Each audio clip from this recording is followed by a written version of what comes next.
sudah merata.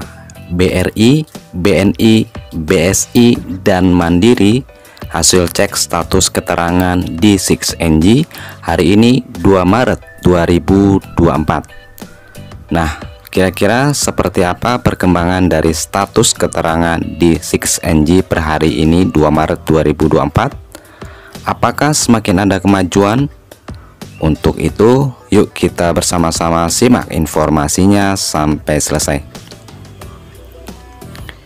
Namun sebelum saya lanjutkan ke informasinya, bagi sobat sosial yang baru saja bergabung di channel ini, yang ingin selalu mendapatkan informasi seputar bantuan sosial yang diturunkan oleh pemerintah, silahkan di subscribe dulu dan diklik juga notifikasi loncengnya agar nantinya dapat memberitahuan ketika ada informasi tentang bantuan sosial yang terbaru. Baik, saya ucapkan terima kasih banyak kepada teman-teman semua yang sudah subscribe. Semoga sehat selalu dan dilancarkan rezekinya, amin.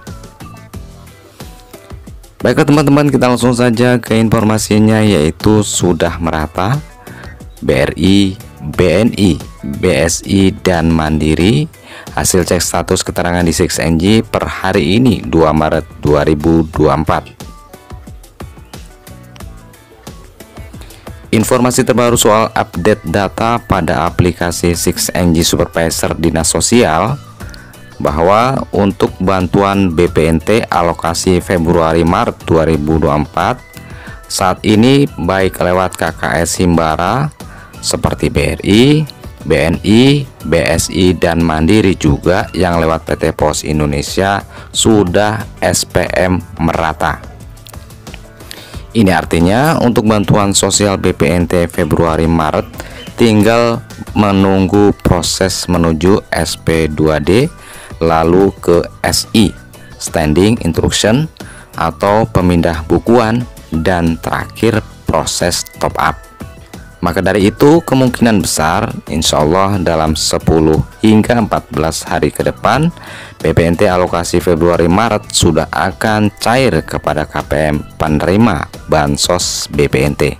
Sementara itu, sesuai instruksi Presiden Republik Indonesia, ada 5 bantuan yang akan dimulai bulan Maret, baik saat awal Ramadan atau saat bulan puasa Ramadan, adalah sebagai berikut.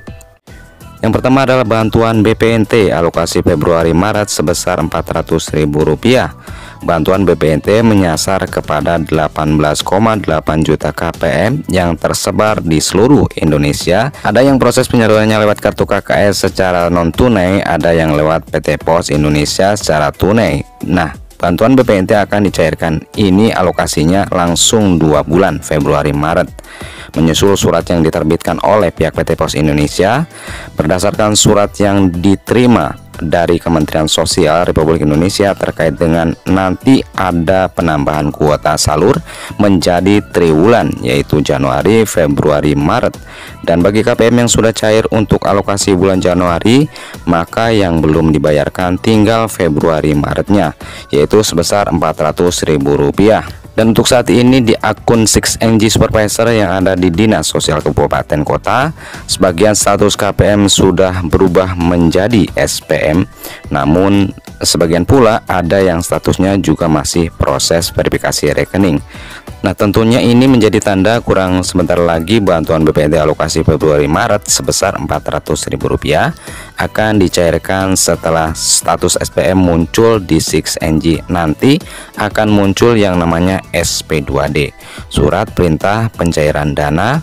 Kemudian ketika SP2D ini sudah diterbitkan yang berisi nama-nama KPM yang bakalan cair untuk alokasi Februari-Maret ini, nanti Kemensos akan menerbitkan yang namanya surat perintah pemindah bukuan rekening dari rekening pemberi bantuan ke rekening para KPM, atau kalau di 6NG istilahnya adalah SI atau Standing Instruction.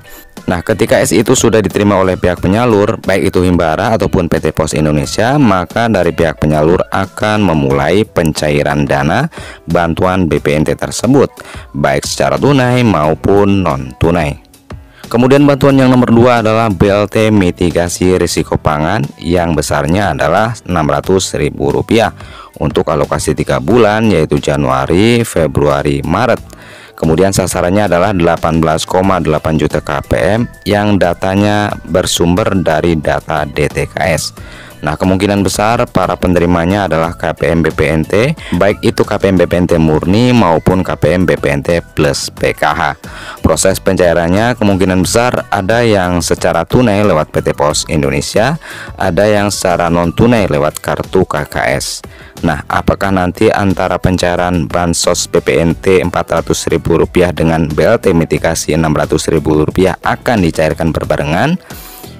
Ya, kita tunggu saja ya nanti realisasinya seperti apa. Jadi kita masih belum bisa memprediksikan apakah nanti cair bareng ataupun tidak.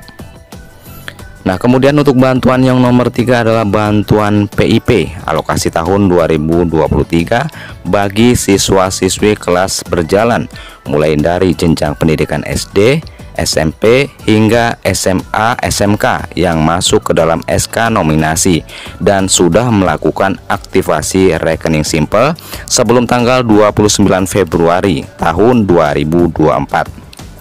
Nanti dananya akan diproses dan akan diterbitkan yang namanya SK pemberian PIP, dan insya Allah akan dicairkan di bulan Maret ini. Kemudian buat para keluarga penerima manfaat yang anak-anaknya mendapatkan bantuan PIP ini perlu patut disyukuri ya, karena banyak sekali siswa-siswi di luar sana yang ingin mendapatkan bantuan PIP namun tidak bisa mendapatkan. Oleh sebab itu, buat para siswa-siswi yang namanya masuk ke SK nominasi dan belum melakukan aktivasi rekening simpelnya, ini sesuai surat yang kita terima dari pihak Puslapdi Kemendikbudristek. Terakhir kemarin batas akhir aktivasi rekening simpelnya adalah tanggal 29 Februari. Hingga saat ini masih belum ada informasi perpanjangan. Kalau misalkan tidak ada perpanjangan, maka bagi KPM yang ataupun siswa-siswi yang tidak melakukan aktivasi rekening simpel ini, maka bantuan PIP-nya akan hangus, akan kembali ke kas negara. Untuk nominal bantuan masih menyesuaikan di tahun 2023. Untuk jenjang pendidikan SD ini adalah Rp450.000, kemudian SMP yaitu Rp750.000, SMA SMK adalah 1 juta. Namun bagi nanti yang cair untuk alokasi tahun 2024 untuk jenjang pendidikan SMA SMK ini, nominalnya bertambah menjadi Rp1.800.000. Kemudian bantuan yang nomor 4 adalah bantuan beras 10 kg untuk tahap yang ketiga. Bulan Maretnya saat ini sedang dicairkan untuk tahap yang kedua bagi daerah yang sudah selesai mencairkan tahap keduanya. Insya Allah di bulan Maret ini akan disalurkan alokasi tahap ketiga bulan Maretnya. Nah, tentunya untuk bantuan beras ini dicairkan dalam bentuk barang. Sasarannya adalah 22 juta keluarga penerima manfaat yang bersumber data dari P3KE, bukan dari data DTKS ya. Kemudian untuk bantuan yang terakhir yang nomor 5 adalah program Kartu Prakerja yang saat ini sudah pengumuman, dan saat ini proses pembelian kelas pelatihan pertama bagi sobat prakerja yang dinyatakan lolos di gelombang 63 dan di bulan Maret ini insya Allah akan dibuka lagi di gelombang 64-nya. Jadi bagi sobat prakerja yang masih belum dinyatakan lolos di gelombang sebelumnya, maka berkesempatan bisa ikut gabung lagi di gelombang 64 dan berkesempatan untuk bisa dinyatakan lolos, karena bagi sahabat prakerja yang sudah dinyatakan lolos di gelombang-gelombang sebelumnya, maka tidak akan bisa mengikuti program Kartu Prakerja di gelombang berikutnya. Jadi bisa dipahami ya. Dan ini adalah kesempatan buat para KPM, BPNT ataupun PKH yang membutuhkan kompetensi tambahan, yang membutuhkan tambahan keterampilannya. Mungkin anak-anaknya yang sudah lulus sekolah, baik yang bekerja ataupun yang sedang mencari pekerjaan. Nah ya, ini sangat cocok sekali untuk mengikuti program Kartu Prakerja. Nah, jadi itu ya informasi yang bisa saya sampaikan pada kesempatan kali ini. Semoga videonya bermanfaat dan semoga program segala bantuan yang akan dicairkan bulan Maret diberi kelancaran dan tidak ada halangan apapun. Amin. Demikian, wassalamualaikum warahmatullahi wabarakatuh.